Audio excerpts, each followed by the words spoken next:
Hello, it's Thursday, August the 13th, and again, we trust that you are well. Tomorrow will be another fun Friday as we visit the churchyard and resurrect yet another of the very notorious folk who are buried in our churchyard. Now, we're looking at the Psalms together, and today we're in Psalm 45. And Psalm 45 is one of the great messianic psalms. Actually, it's a lengthy depiction of a king, and he tells us in the very opening verse, my heart overflows with a pleasing theme. I address my verses to the king. My tongue is like the pen of a ready scribe. That's quite unusual in the Psalms for the author of the Psalms to give us a kind of behind the scenes look as to how the psalm actually came about. And he's thinking about the king, and he describes the king in verses 2 through 5, and then he describes certain actions of the king in verses 6 through 9. Then he turns to the bride, and there are a few verses describing the bride, and then there are a few verses describing the bridal train that follows her. And then the king is addressed right in the very closing verse. I will cause your name to be remembered in all generations, therefore nations will praise you forever. This is a psalm that is cited in the first chapter of Hebrews. And when and you remember the first chapter of Hebrews goes out of its way to prove and demonstrate the kingly authority, the deity of Jesus as the eternal Son of God.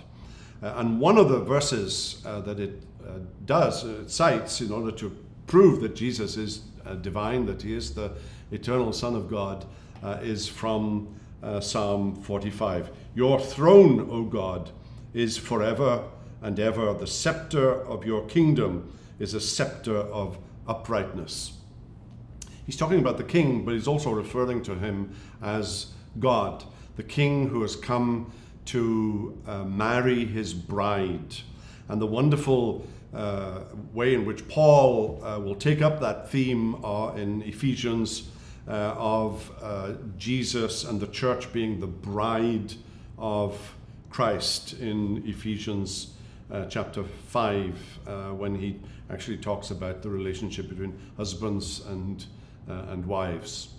And this is a beautiful portrait of a wedding ceremony. Jesus marrying his bride, the church, and bearing sons. And that's a reference to you and to me, who by faith have become sons of God and heirs and joint heirs with Jesus Christ.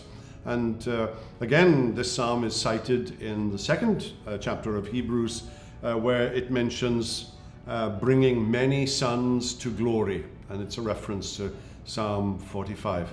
It's a beautiful psalm. It's a picture. It's like a portrait hanging on the wall of Jesus and his bride, the church, you and me. I will cause your name to be remembered in all generations. Therefore, nations will praise you forever and ever. Whatever else is happening in the world right now, Jesus is King, and he loves his bride, the church. Well, the Lord bless you today. We hope you've enjoyed this video. If you have, and you want to make sure you get all of our content, not just videos, but podcasts and ministry updates, make sure you download our app. If you think you might have missed a video, click on our YouTube channel. A link should be down below. There you can see all of our videos, and if you want to make sure you don't miss anything in the future, hit subscribe. If you want to be one of the first ones to know when we release a video, hit that little bell icon. And if this video has blessed you, and you can think of someone else that it might help, use that share icon and send it to them. All, of course, for the edification of God's people and the glory of his name. Until next time, God bless.